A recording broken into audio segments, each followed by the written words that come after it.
Peut-être une question très vaste pour commencer et pour permettre ensuite de resserrer. Qu'est-ce que ce serait pour toi une maîtrise d'ouvrage heureuse, frugale, créative? Alors, je vais me permettre de vous donner ma version très personnelle, qui n'engage que moi. Une maîtrise d'ouvrage frugale se pose d'abord les bonnes questions au bon moment. Pour moi, c'est le point numéro un. En guise d'exemple, en quoi est-ce que ce projet est vraiment utile et opportun? Quelle serait sa meilleure localisation? Comment tenir compte du contexte? Comment ne pas faire table rase, y compris dans des territoires en friche urbaine ou agricole? Est-ce opportun de construire du neuf ou au contraire peut-on réhabiliter, faire du réemploi? Comment mobiliser au mieux et au plus juste les ressources, dont les ressources humaines bien sûr, mais financières et environnementales? Voilà un peu pour moi le portrait d'une frugalité, d'une maîtrise d'ouvrage frugale, pardon. Euh, le terme d'heureux et la maîtrise d'ouvrage heureuse est également importante, ça donne vraiment tout son sens.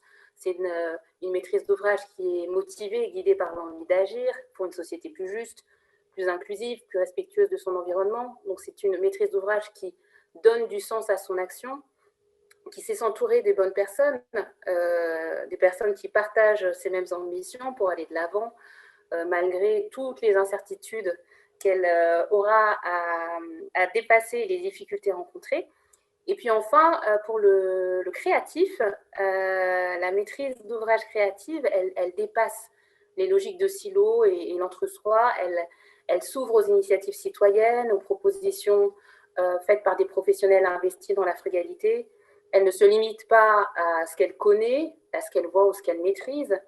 On l'a vu à travers notamment les différentes conférences de maîtres d'œuvre qu'on a pu avoir, l'importance d'avoir une maîtrise d'ouvrage complice et qui ose inventer, réfléchir auprès des architectes, des bureaux d'études et des entreprises.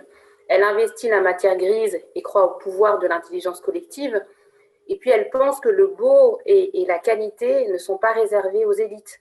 Et donc elle fera en sorte de concourir à un cadre de vie de qualité. Donc pour résumer, une maîtrise d'ouvrage frugale, heureuse et créative, elle est finalement faite d'individus qui nous ressemblent, qui ressemblent aux architectes qui ont pu être interrogés, aux étudiants qui sont derrière l'écran et à l'ensemble des signataires de la frugalité. Et quel pourrait être le rôle de la commande publique, de la maîtrise d'ouvrage public, justement, pour l'avènement de cette frugalité que nous appelons de nos voeux? Alors c'est vrai que je partage complètement le fait que tu parles de maîtrise d'ouvrage public, parce que c'est un véritable levier en guise d'illustration. On peut noter que c'est elle qui assure la construction et la réhabilitation de tout le patrimoine scolaire et universitaire en France. En termes de logements sociaux, on est sur un patrimoine existant de plus de 5 millions de logements. En 2017, ce sont 87 000 logements sociaux neufs qui ont été mis en chantier. Donc c'est vraiment quelque chose qui a un poids tant sur le plan économique qu'en termes de savoir-faire technique et de mobilisation des professionnels.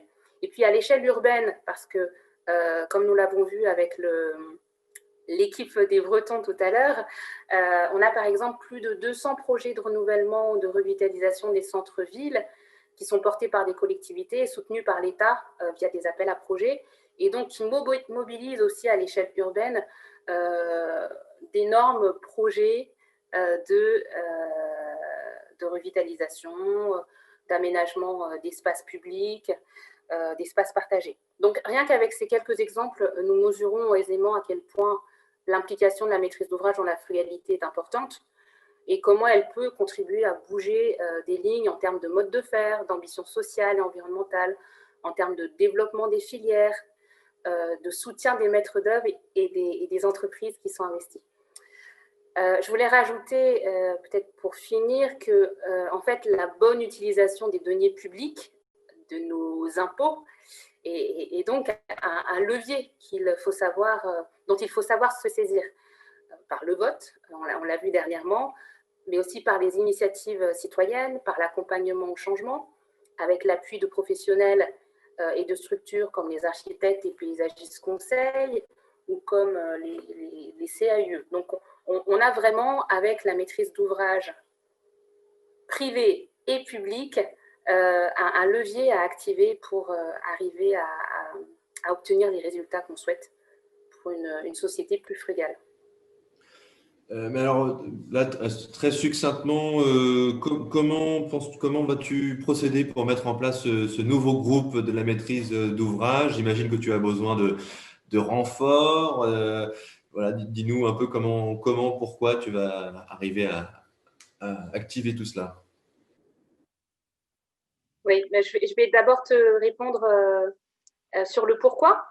C'est vrai que de par mes expériences, je suis comme François Martin, également architecte et urbaniste de l'État, mais de par mes expériences professionnelles et associatives, j'ai pu mesurer à quel point de nombreux élus et techniciens de collectivités pouvaient se sentir seuls et démunis face à soit des injonctions qui leur paraissent parfois contradictoires. Comment densifier, mais en même temps faire de l'écologique, comment lutter contre l'imperméabilisation des sols tout en densifiant, en préservant le patrimoine. Bon, ils ont énormément d'injonctions, ils ont énormément de responsabilités, de devoirs, avec des moyens qui peuvent leur paraître très limités.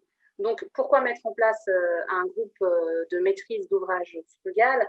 C'est déjà pour se sentir moins seul, pour partager ses difficultés et trouver des réponses ensemble. Un deuxième élément qui peut être important, c'est en termes de visibilité, pour qu'ils puissent être plus facilement identifiables par les partenaires potentiels, par les professionnels, par les citoyens, et puis pour produire, consolider des réflexions ou des argumentaires ensemble. Donc ça, c'était pour le pourquoi. Pour le comment, ça, j'aimerais bien justement en discuter avec vous. C'est vrai, de par ma profession, je suis donc conseil au maître d'ouvrage, donc a priori à la bonne place pour voir comment contribuer à mobiliser un réseau de collectivités locales et territoriales. Mais bien sûr, il y a une série d'acteurs qui sont déjà signataires. J'ai pu rencontrer des architectes, des urbanistes qui travaillent au sein de maîtrise d'ouvrage public, de maîtrise d'ouvrage social. Et donc, comment mettre en place ce groupe?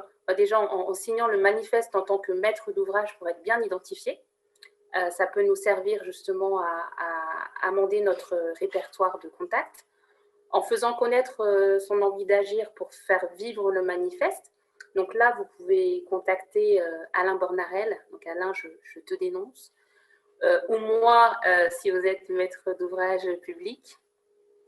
Et puis, bien sûr, en apportant des sujets, soit thématiques, soit au contraire transversaux, ou des projets concrets, quel que soit leur état d'avancement, pour donner à réfléchir et à voir. J'espère avoir répondu le plus simplement possible à cette question.